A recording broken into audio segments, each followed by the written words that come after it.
Hello and welcome to Between Two COOs, where phenomenal chief operating officers come to share their knowledge, advice, and crazy stories.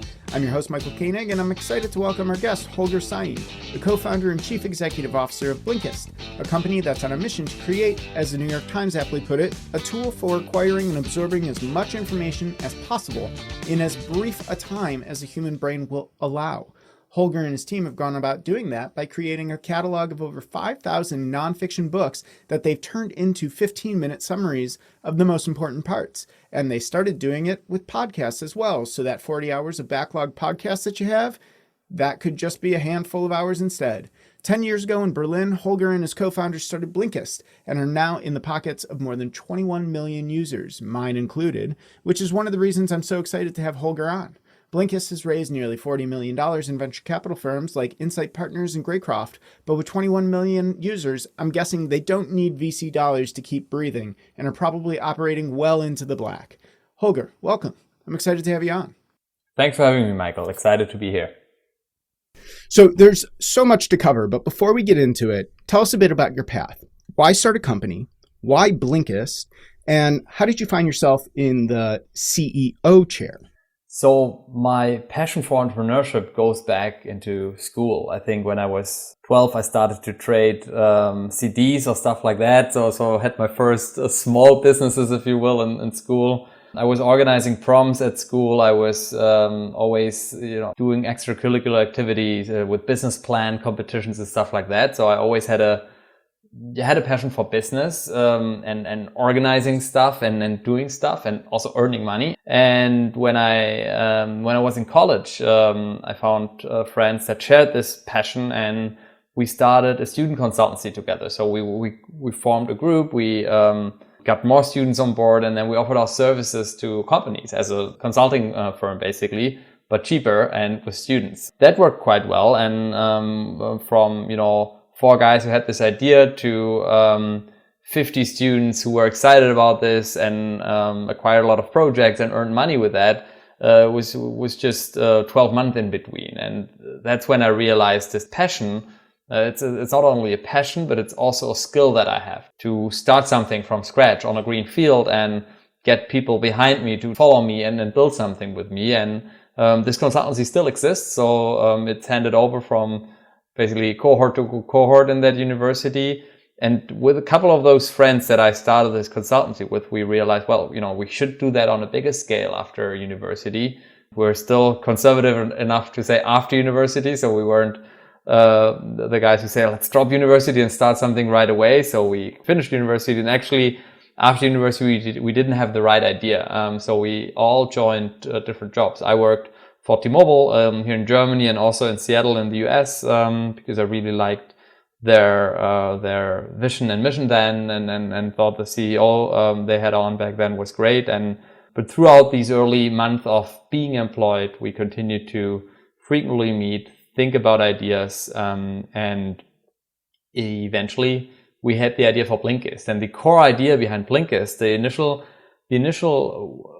working title was Waitmate. We thought, everyone, back then, it was 2011, people started to, smartphones started to boom. More and more people had smartphones and would engage with them on a daily basis. And more consumption patterns shifted from print books, MacBooks, laptops, you name it, to mobile screens. And we thought, there is a huge opportunity because usage patterns, consumption patterns change. And at the same time, we had a personal problem. We came from university where our job was to learn, to basically gather new knowledge and feed our curiosity. And eventually we started a job, and then our job was to work. And then learning kind of happened off the job, and we had less and less time for that. So we thought, we wanted to read more books back then, broaden our horizons, continue on our lifelong learning track. And at the same time, that got harder.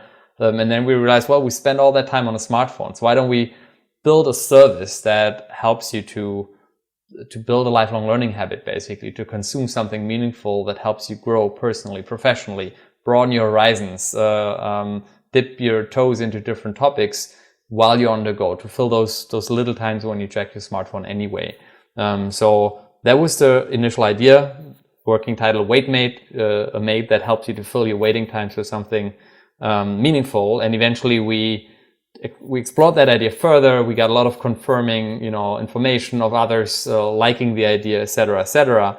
So eventually we decided to quit our jobs, move to Berlin, and start a company. We were all based in Germany, and Berlin was already the hub for startups in Germany. So that's why we decided to move to Berlin. And yeah, as they say, the rest is history. Now, the term consumption patterns shifting, that's actually quite fascinating. And we're definitely going to talk about that more. So I'm going to flag it right here.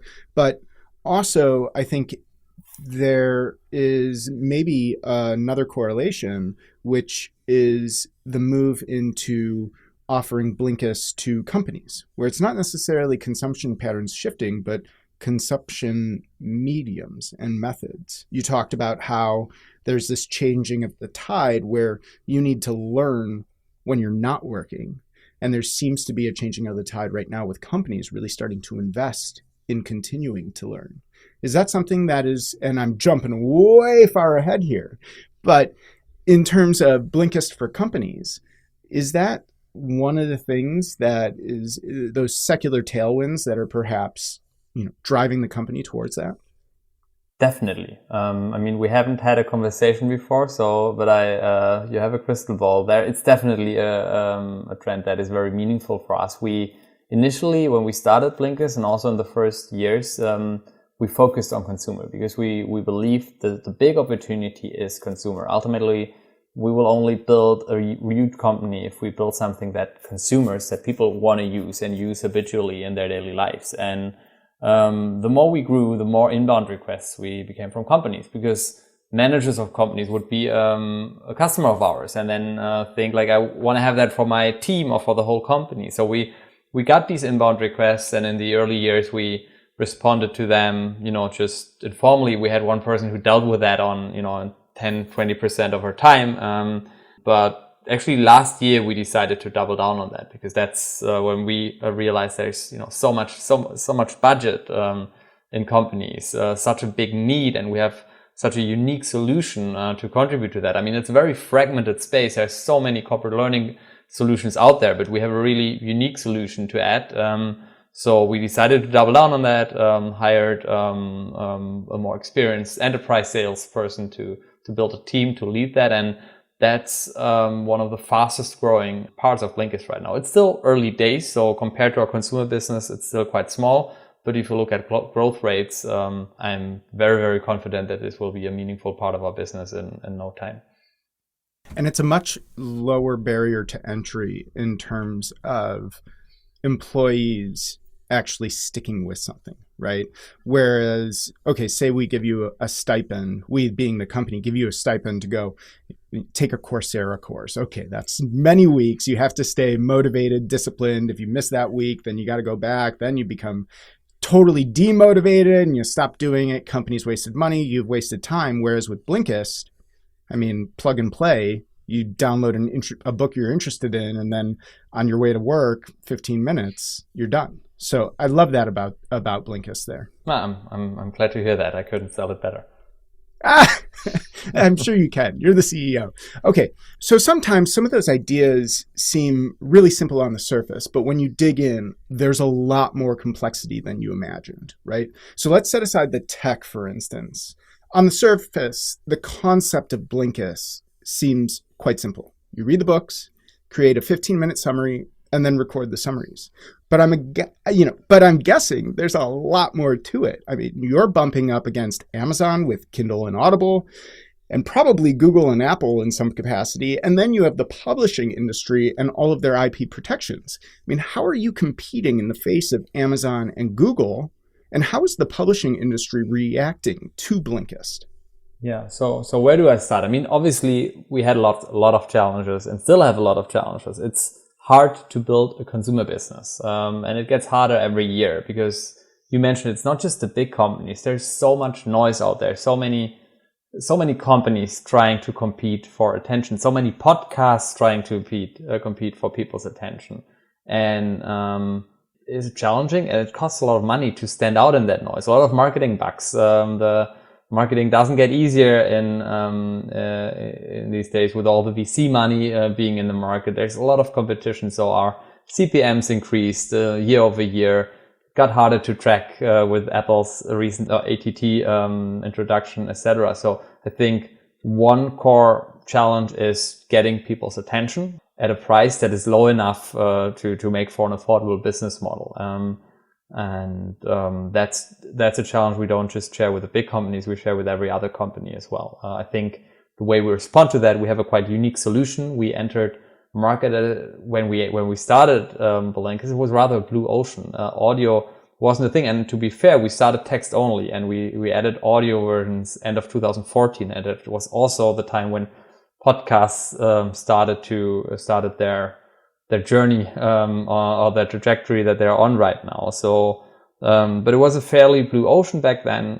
Bite-sized learning, bite-sized edutainment wasn't a big category, and then even these days we still have a good differentiated offer. There's not a lot of other companies that do what we do. Obviously, there some copycats popped up, but we are clearly leading the market in terms of all indicators. So I think it's fair to say we've been early, maybe even a little too early, because the first 2 or 3 years weren't easy. It took some time. And then we used being the first mover and learned our lessons in marketing, learned how to sell Blinkist, which channels, which messages, etc., how to bring people on board and how to keep them engaged. And I think we've mastered that quite well. What we're still, not struggling with, but what's an ongoing challenge is keeping people engaged. Because even though we lower the barrier for people to engage with learning content, and even though we see that usage with Blinkist is much higher than longer form content, it's still an eat your vegetables product. It's not a lean back product, right? It's easier to listen to something entertaining. It's easier to watch a series on Netflix. It's easier, or you get a quicker dopamine hit if you scroll through your social media feed.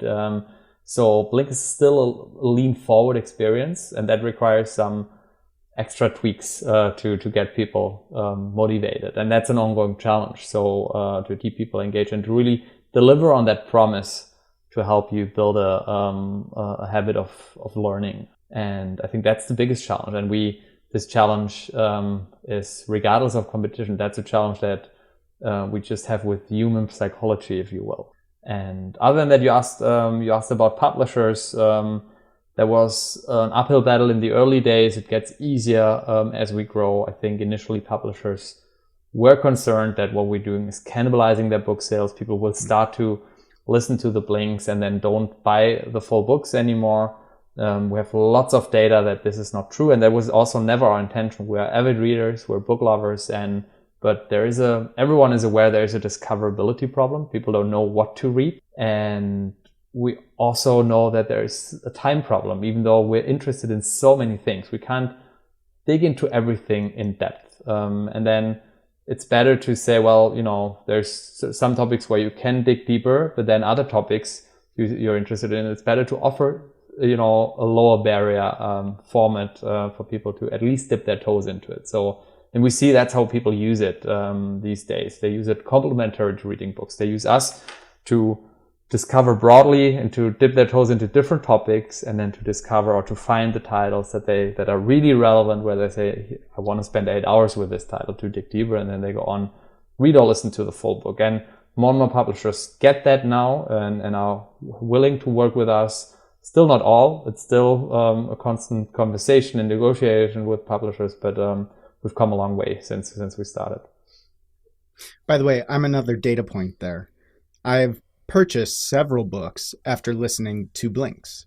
So, happy to talk with publishers for you. Okay. Glad to hear it. Firsthand knowledge. So you talked about some of the usage challenges within, the fight for attention. And there's plenty of print about the attention economy and who is gathering it. And you talked about the dopamine release. I think everyone is starting to become more familiar with this now. How have you all faced those challenges? And what are some tips or lessons that you learned along the way? Yeah.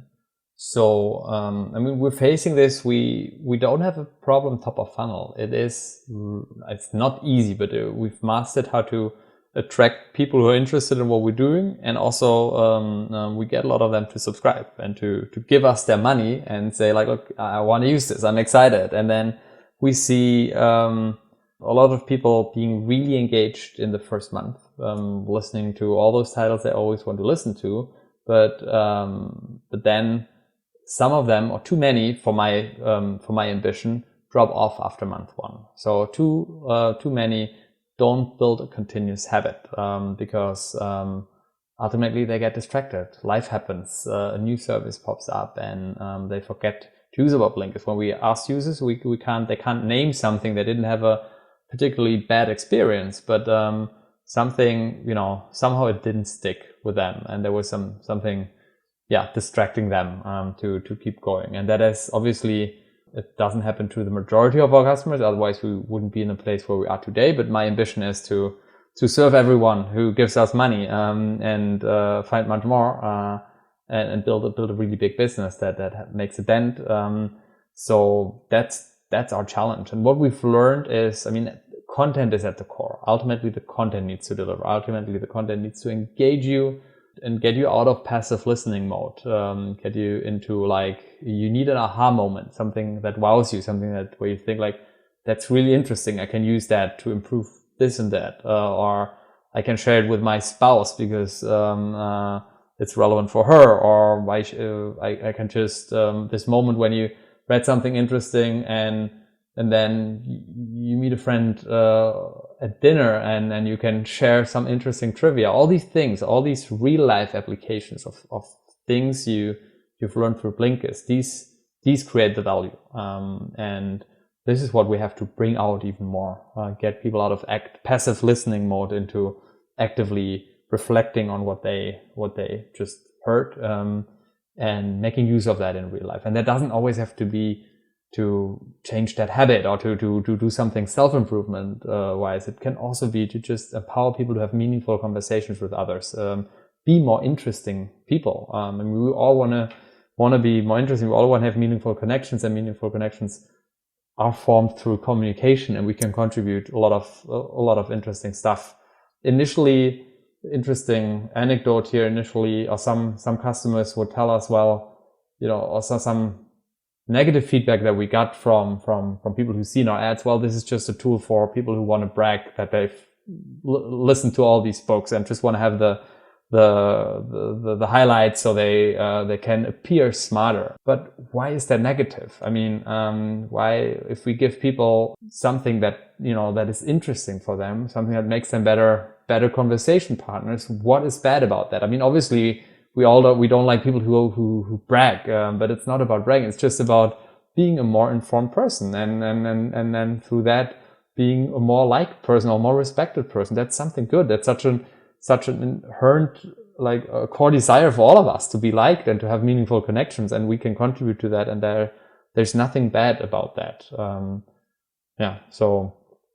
Sorry, I was a quite long answer. We came from publishers, but to bring it back, publishers realize that more and more. Also, authors realize that. Authors realize that we can spread their ideas even wider. We can spread their names even wider. And that's what they want ultimately. They want a broad audience, and that's what we can deliver. No, but I'm glad that your answer kind of evolved that way, because, throughout it, I couldn't help think, okay, this is kind of like an aspirational product. And then my mind started going towards exercise equipment being sold like hotcakes after the new year. But then as you talked about it more, and by the way, be more interesting should absolutely be a marketing slogan, but I'm not a good marketer, so don't listen to me.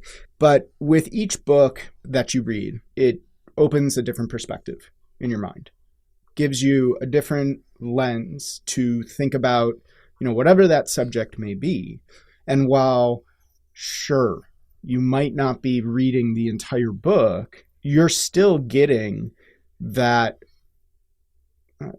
almost prompt, right? For you to develop and change your perspectives over time. So there's still value from it. And, hopefully at dinner parties, people are just dropping that they listen to the Blink instead of reading the whole thing.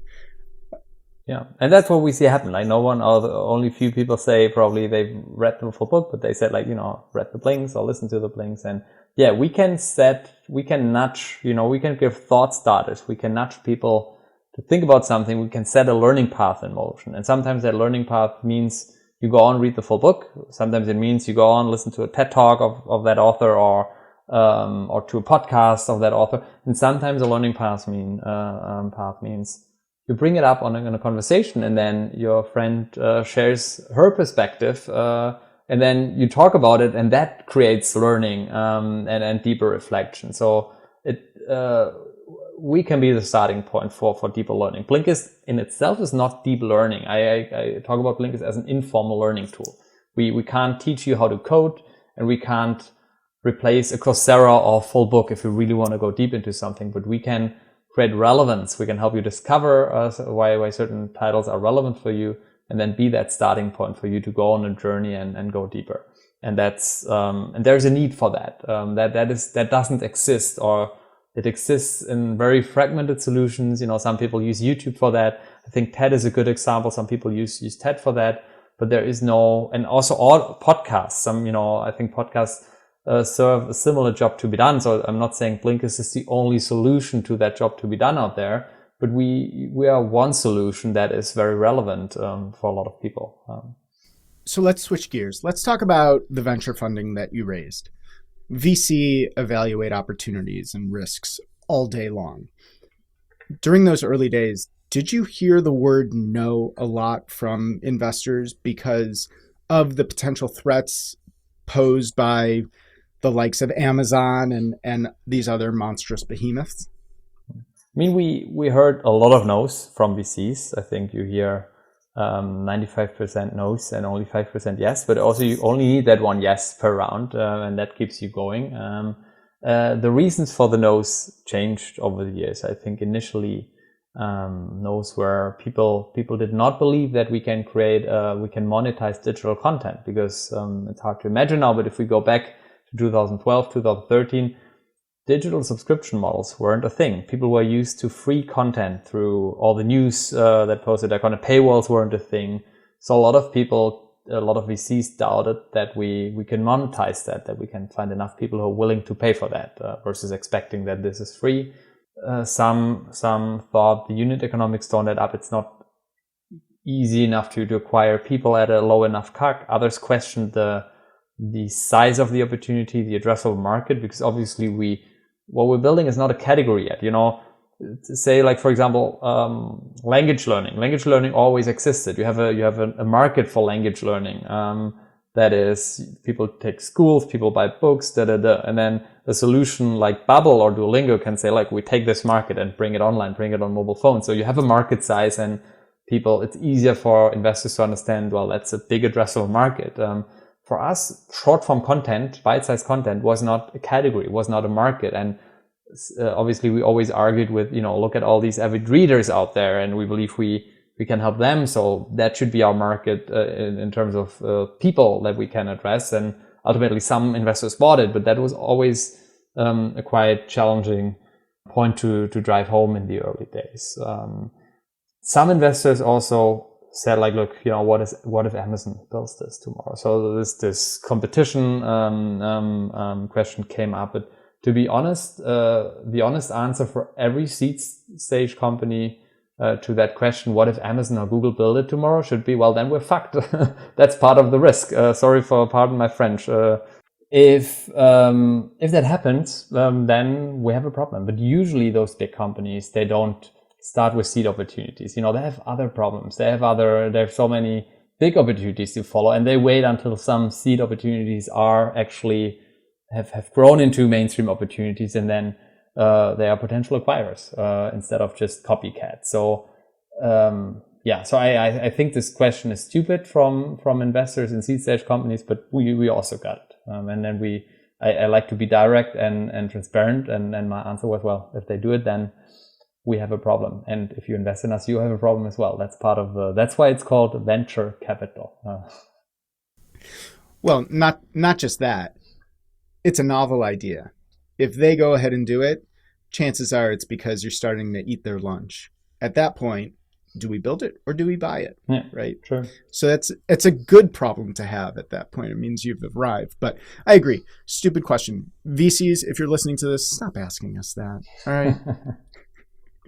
The same goes for like a 5-year financial projection. A seed stage company doesn't know. I think Paul Graham recently put that, like, he doesn't look at these business plans. Because it's really just it shows at least that a founder can work with Excel and can plan and do financial projections. So it shows that there is some skills, but the actual numbers that are in a 5-year plan, even in a projection that is 12 months in seed stage, is just not worth the paper it's printed on. And now you have over 21 million users. I mean, that's remarkable. I'm sure there were a lot of bumps and bruises along the way. You spoke about some of the usage patterns and competing for attention, but I'm sure there were a lot of learnings. What did you all do right? 21 million, that is a massive number. Yeah.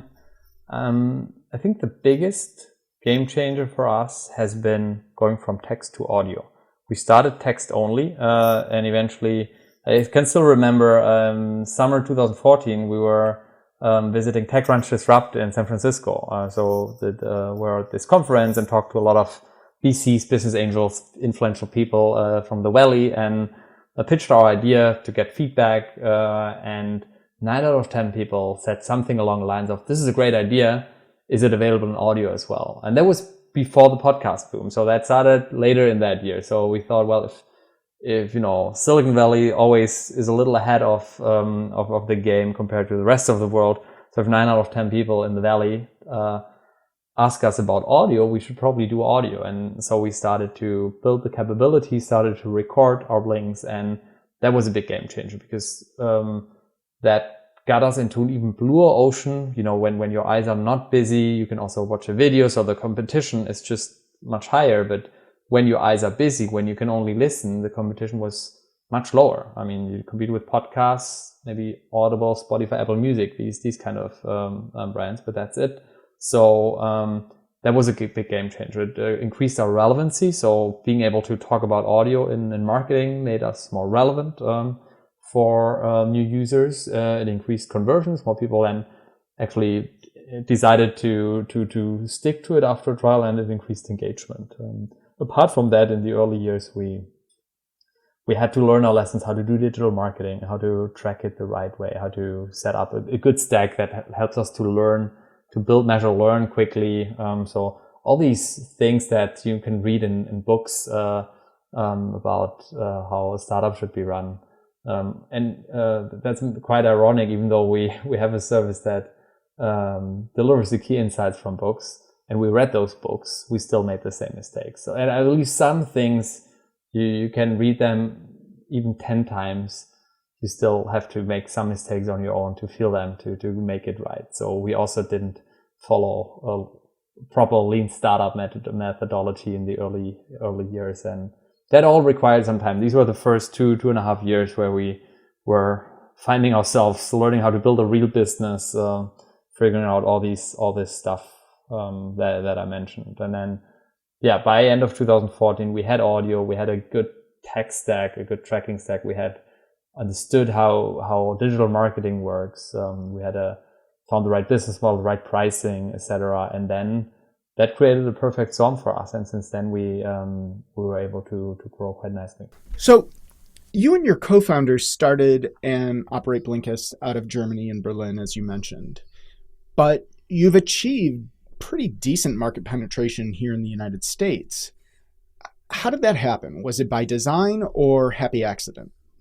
It was by design. Actually, one of the early mistakes we made was to launch in German only. We thought, let's launch in a smaller market so we can learn in a we don't burn ourselves in a bigger market. We somehow thought, if we learn, and they say, the first product, if you launch a product that you're not ashamed of, you launch too late. And so we thought, well, we'll probably launch something that we're ashamed of, and let's not launch it to the world yet, thinking that if it if people don't like it, we will burn our brand. And it's so stupid thinking in hindsight. I mean, because no one cares, and you can launch a product, and even if you have 100,000 users using it, this is still such a fraction of the world. Nothing happens. So it's, in hindsight, at least, that's my take from it, my experience. Everyone has to make their own experience, but I think it was stupid to launch just in Germany for that reason, because it would have not been expensive to simply launch in 2 languages and then translate the content in both English and German, because we were doing only text in the early days. So it would have not meant to also narrate in another language. So we were really only talking about translating texts and maybe selecting titles that are relevant also for a US market. So that was a mistake we've made, but also learned our lesson there in late 2013, and then started with English content. And since then, it was by design. Since then, we said, well, US is our biggest market, and with English content in general, we can tap into the world, because people who are interested in reading nonfiction, making learning a habit, tend to be educated people who speak and read English anyway. So we thought, like, we can not only, with a focus on English, not only conquer the US, but also tap into a lot of other English native markets or markets with a lot of English affinity. And since then, we switched to US or English first and German second. And then, yeah, since our engine of growth has been performance marketing, paid acquisition, we built a good team in Berlin. Berlin, you have a lot of big international talent markets. So we have a lot of Americans, a lot of English native speakers in the team, and we were able to grow that out of Berlin. I do see now, at the scale we are right now, it becomes more and more important to be on the ground, to figure out these little tweaks to get from these really big early niche into mainstream. So we also have some people on the ground in the US by now, but in the early years up until 2 years ago, it worked quite well doing that out of Berlin. Yeah, that's very interesting, especially with paid acquisition, right? Cultural differences with paid acquisition can really shift the needle one way or the other. And so having those Americans on staff who are going to help with that copy, right, those ads, is so key. And what I think is really fascinating here is that when I think about international expansion, I'm thinking about it from a US company going into other regions, whereas hearing you talk about some of the challenges or the strategy that you used going from Germany into the US market is actually quite fascinating. And I could see how the success would come from having some US folks on your staff to help kind of point you in the right cultural direction. So let's switch into operations of the organization, because this is between 2 chief operating officers, albeit I like to have on operators from different titles as well, from different perspectives. So before Blinkist, as you mentioned, you spent some time in the division of the CEO at Deutsche Telekom, but it wasn't all that long, right? For all intents, you started this out of university with your co-founders, and you've now grown to nearly 300 team members. What's behind the success of you and your co-founders as operators and leaders? I mean, how'd you learn how to do it aside from, blinking, good to greats or the innovator's dilemma?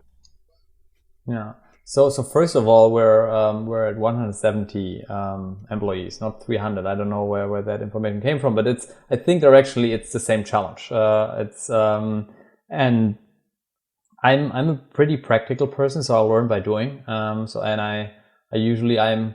a good mix of optimistic and naive, to just get into things and say, I'll figure it out along the way. So that's how I learned a lot.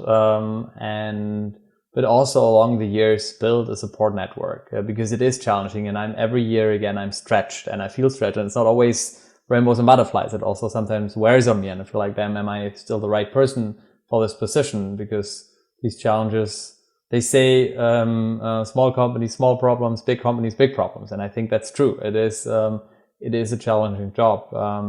So I've built a support network. I do executive coaching.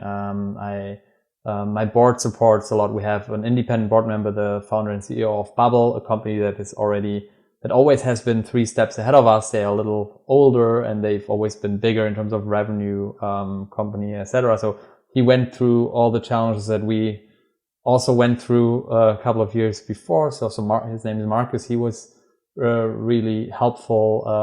Our board, the rest of the board is helpful. One of our board members from Inside Venture Partners has been an operator himself. He was the CEO of Weight Watchers and CEO of Shutterstock.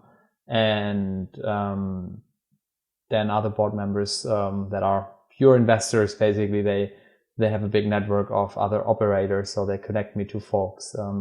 I'm a member of an organization called Entrepreneurs Organization. That's I don't know whether you heard it. It's you meet with other entrepreneurs in a monthly forum. You have strict confidentiality. Everyone shares their challenges in business, in life, family, friends, and personal.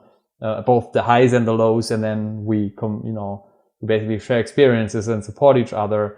That's a big support network. And yeah, so I think a mix of this, learning by doing and surrounding myself with these people. And then most importantly, obviously, I lean a lot on my team, on the people on our team, and we bring, over the years, we learn to bring in more experienced people and listen to them rather than just, doing everything on our own. And that's a big support network as well. So how have you designed your management team? I know that you have co-chief technology officers, which I actually haven't seen before. Can you tell us a bit about that? And then also on the operations side, how have you structured things and what areas of responsibility have you carved out for yourself versus the operators that you have on that ops side? Yeah. So, the leadership team has evolved over the last 10 years, and every other year it was different. For a long time, I was always CEO, but for a long time I still had functions reporting directly to me. So I built up our marketing organization, and in the early days did the first campaigns myself, designed the banners, launched the stuff on Facebook, tracked it, etc. Since we needed a good, as I said earlier, BI stack to track the right things, to do good digital marketing. I also built that up. So functionally, I was leading business intelligence and marketing for a long time, but eventually, as we grew, I realized this is not sustainable. I can't, both from a capacity point of view, I can't fill a CEO role and also functional lead role, and also from a role conflict view. Then I need to hold myself accountable for that, and then I both need to be the CEO for other functions and the peer. And that got me into trouble here and there. So eventually I stepped out of being the functional lead for something. These days, my responsibility is to lead the leadership team, to make sure they, all work to build a high performing team, make sure there's trust, there's clear direction, there's ambition, to fill gaps if there are gaps, if people leave, to refill them and fill gaps on an interim basis, to set the longer term vision, make sure the company is well funded. So these kind of things, these classical CEO things. But as I said, I'm a practical person. I need also a little bit, just doing these CEO tasks doesn't make me happy. So my challenge is always also, how can I get involved here and there? Where can I dive deep sometimes to feel like I'm doing something tangible? And so there's still a journey for me, to really grow into this new CEO role and really start working purely on the business instead of in the business, because I enjoy it so much working in the business. To your question, how do I structure my leadership team? We have VPs for all functions. I have a VP marketing, a VP product, a VP content, VP engineering, a CTO. I have a VP for partnerships, for finance operations, for people and culture. And to your question around the co-CTOs, actually our initial CTO, Toby, is my co-founder, and he built the engineering organization, has been our CTO for a long time. Eventually, he jumped on the B2B opportunity. When we said, let's double down, he said, that's right up my alley. I want a new challenge. So he promoted his one person that was in his team that has been working with us very long into this CTO role. And he's taking care of B2B now. He still then we said, we decided, let's make you co-CTOs for now. Technically he's now leading the B2B efforts, and eventually will also reflect that in the titles. It was kind of an easier step. So he could still support, he could help ease Sebastian, or now the acting CTO, help him transition into that role. And for some time, he filled both roles a little bit to support Sebastian and to start B2B. But now, since B2B has taken off so nicely, he's fully focused on B2B. That's fantastic. And the challenge that you find yourself in right now of taking that step back, but also really wanting to roll up your sleeves and get your hands dirty. I mean, that can actually be quite challenging when you've built up a management team who have their areas of responsibility, and you need to somehow still scratch that itch of yours without stepping on toes or upsetting them. So a huge challenge there. Definitely. Yeah. Now, every now and then I take questions from the audience. And for this one, I actually went to the person that introduced me to Blinkist, Elliot Darvik, a former Lyft exec, now at WorkRise. And so Elliot asks, what techniques do you employ to ensure that your vision remains intact no matter who you speak with across the company? That's an interesting question. I think I still have a lot to learn there. I mean, one thing I try is just to have a clear vision first and to write it down, to codify it and to make it accessible for everyone. We use Confluence as an internal kind of knowledge management tool. So there we have it clear and codified. I do a monthly all hands where I share, some updates of the business, give context to the situation we're in, what we've done, what we've learned, etc. There always also lead with a vision to make sure that I repeat it. I think in a book from Patrick Lencioni, I read that, as a CEO, you're basically a chief reminding officer. You always need to constantly remind people of the vision. So I try to do that through certain routines, like the all hands. And then in one-on-one conversations, or when I try to lead with context. So when I take a decision or when I challenge a decision, I try to connect it to a broader context that usually always ties into the strategy or the longer term vision. So I'm saying all of these things now because they sound smart. In reality, I probably should do much more of all of that. So that's intellectually I'm there, and here and there I'm also doing that. But I will also say that as we grew as an organization, it was much easier to align 30 people onto one vision than it is to align 170 people on one vision. And that's still something we're working on. We're also considering, we do not, for example, how do we set goals and how do we make sure everything cascades into that one strategy and vision? And, I know intellectually, again, there's OKRs and there's systems that work, but since I'm such a pragmatic person, I'm a little hesitant to introduce too much formality, too much process. And I've heard, and I can imagine that, going all in OKRs is a monster in terms of bureaucracy. So, there's still work to do on my end, but also on our end as a company to find the right system for us that cascades goals, and into one overarching strategy, without being too bureaucratic, because I don't want to spend too much time in alignment and filling out these docs. I want us to build and That's so interesting. One of our previous guests, Nathaniel Manning, the COO of Kettle, actually uses the term process without bureaucracy. And so it is a fine line. It's a fine balance. And it sounds like, Holger, you need a chief operating officer. I have a strong VP finance operations, a strong VP people culture. They are working on it. So it's not like that's not my challenge, it's their challenge. So I decided, as I run you through my leadership team, it's a rather big leadership team. It's VP level instead of having a few C-level people. I think that's what, or when I build it that way, I obviously build it consciously. I think that's what the organization needs. We want to have flat hierarchies. We want to be, we don't want to be too hierarchical, and building that C level that is high up there, comes with other challenges, again. But ultimately, we need, regardless of title, we need capable people at the top who, figure out the challenges. And I'm confident we have them. But as always, the world is turning so fast, the company is changing so fast. So there are always challenges. But nothing where I feel like, okay, well, we will not tackle that. I'm confident. Well, we'll have to link to the Blinks for Patrick Lencioni's books. Yeah, I love him. he should be required reading for any operator, let alone chief executive officer.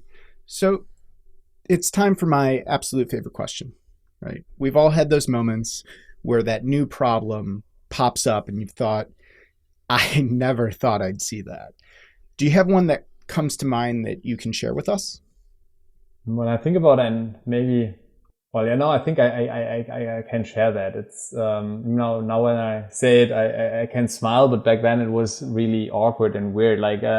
Sometimes as we grow, as everyone can appreciate, we need to go separate ways with people. And sometimes that's mutual and sometimes it's not so mutual. And we had a situation where, it was not so mutual with a colleague. And he didn't see it like us and, wanted to negotiate. He asked me for a meeting, and I'm very people focused, and I want to get it right for people, even in a moment, even if we go separate ways. I wanna make sure that people transition out, and there's no burnt bridges. And so I said, let's have a walk. Let's sort this out. And he brought a friend who said that he's a lawyer, and in that walk, eventually he said something like he has an audio transcript of one of my AMAs, and I said stuff there that they can use against me in court, so I better say yes to their high settlement proposal. And that moment I felt like in a TV series, like in Suits, I felt like Harley Specter or something. I felt like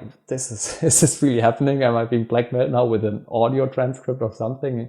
And I mean, gladly I was quite sure that I never said anything really bad that can be held against me. So I thought they were just bluffing. I thought they are just, they don't get this whole situation and think they have a case when they don't have a case. And ultimately, but what usually I'm really focused on settling things amicably, but there I really switched gears and said, like, if you want to play hardball, then we'll play hardball. And ultimately, we cut our settlement offer by 50% that we initially gave him. So, and he ultimately accepted it because he was advised the wrong way by a friend who pretended to be a lawyer that turned out to not be a lawyer. So that was awkward. And it was, in hindsight, interesting, and maybe a funny story to share. Was obviously it's never funny if someone leaves and if that doesn't go amicably, but I still felt like, now this is material for Suits or another lawyer series. Yeah. Absolutely. And the calculation there was really off. You can either be unemployed or you can be in prison for extortion. And his lawyer, I use quotes, which of course all of our listeners can see, his lawyer advised him to go the extortion route, which is, little different and misguided. No one who leaves Blinkist is unemployed for long term, and no one is really. We don't throw anyone under the bus. We always. In Germany, there's also law that is in favor for employees, so it's also a different culture. But also, Blinkist is a culture where we want to build a big business, and sometimes we have to take these decisions. We have to make sure the team is the right team to play that game. At the same time, we want to be proud of how we got there and want to build a great place where people feel respected and love to work for. Just today, we announced we're piloting summer hours this year. So in June, July, August, there will be a 4-day work week. So we do progressive stuff like that. And we're definitely people focused, but everything has its limits. And as I said, people who leave, usually they have a job much faster than their severance package runs out, basically. That's fantastic. Okay, well, I know I said that was the last question, but let's talk about the 4-day work week. Tell us about it. How'd you come to the decision? And it's pretty big. We all, the Great Resignation is affecting all of us. Competition for good talent is getting more fierce as small companies consider remote workers. We now don't only compete with companies in Berlin or Germany, we compete with companies all over the world. And I think we have a strong consumer brand, we have a strong employer brand, so our talent gets chased, and some get chased with pretty big checks. And we cannot and we do not want to compete on salary alone. If people ultimately want to optimize for salary, they're better off somewhere else. They better join some of these highly funded e-commerce startups or whatever but then they have to accept a not so nice culture. So we thought, but what can we still do to bump up the package? And we already have a good package. We pay well. Every employee gets shares. We do have free lunch. We do a lot of company events. We give coaching budget, learning budget, a lot of holidays already, 35 holidays, like vacation days per year. And 30 is the norm in Germany, so I also have to put that into context. So we do a lot, but we thought still, well, the market is tough. What can we do? And then we thought, well, time is the new currency. People, a lot of people value time with their family, with their friends, for themselves, much more than salary. So we thought, I always thought about this 4-day work week as a concept, and thought, like, look, if we have the right people, if we just cut off one day, they will just deprioritize the stuff that is not impactful. They will say no to meetings that are not necessary. They will maybe say no to 1 or 2 coffee breaks and be a little more focused and get the same stuff done in 4 days. That's not true for everyone. You need to be organized. You need to be good at time management, but it's probably, if we did this, we would probably also attract more of these people and maybe turn some people out that find it too stressful, that don't get their work done. Because obviously we will, just by saying yes to a 4-day work week, we will not lower our ambitions when it comes to business outcomes. But we didn't feel like, let's do this for real forever. But then we thought, let's just trial summer hours. Let's do it for 3 months. Let's flag it as an experiment. Let's say if it works, we may do it again next summer, maybe even in winter, whatever. But let's just do it for 3 months. What can possibly go wrong? Worst thing that happens is people feel more stressed, or will underperform versus our goals for 3 months. But then we can course correct and take it from there. But I really believe that people will sort things out and get the same, work less, but have the same impact in 4 days. And I'm bullish and confident that this will not stay an experiment. And I also think that over the next years, more companies will do it, and it will become more of the norm. Not in every company, but in more companies. But I'm proud that we are one of the progressive companies there, that one of the first movers here in Germany. I don't know how the situation is in the US, but here in Berlin, I think we're among the first movers, and I take pride that we have such a great culture.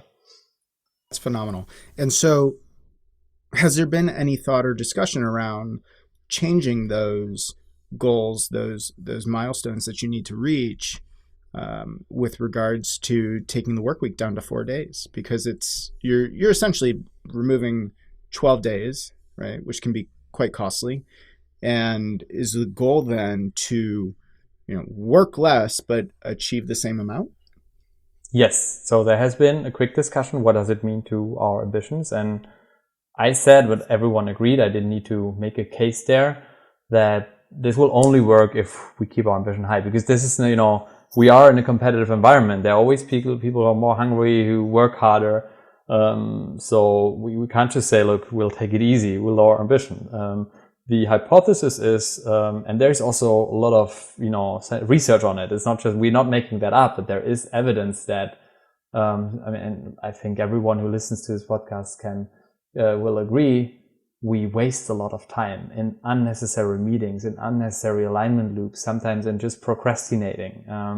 And if there's pressure, if you just cut a day, everyone individually is forced to reflect more on that. And then, that is the best behavior change. I can make speeches about, I can force everyone to read Lencioni's Death by Meeting, or can make speeches about working smarter, not harder, blah, blah, blah. But that usually does not change behavior. But what changes behavior is cutting a day of everyone's week and still saying, well, but the ambition is the same. And I believe then people will really start to reflect. Is that meeting necessary? Do we need to meet for 45 minutes or 20 minutes enough, et cetera, et cetera. And that's again the hypothesis and the bet. And happy to share more in October when we're at the other side. Yeah, I can't wait to hear it. That's fantastic. Well, very exciting. Where can people go to keep up with you and keep up with Blinkist? Blinkist, we are on Twitter, Instagram. We have an app which you can download on the App Store and Google Play Store. And I I'm on LinkedIn. I also have a Twitter account. I just use it for consumption. I don't tweet actively. But people can connect on LinkedIn. I'm always, love to extend my network there. Holger, thanks so much for coming on. And thank you to you all for listening to Between Two COOs. I'm your host, Michael Koenig, and a very special thank you to our guest, Holger, for joining us. Tune in next time for our next COO chat on Between Two COOs, and be sure to subscribe on Apple Podcasts, Spotify, or wherever you listen to podcasts so you never miss an episode. Just visit between2coos.com for more.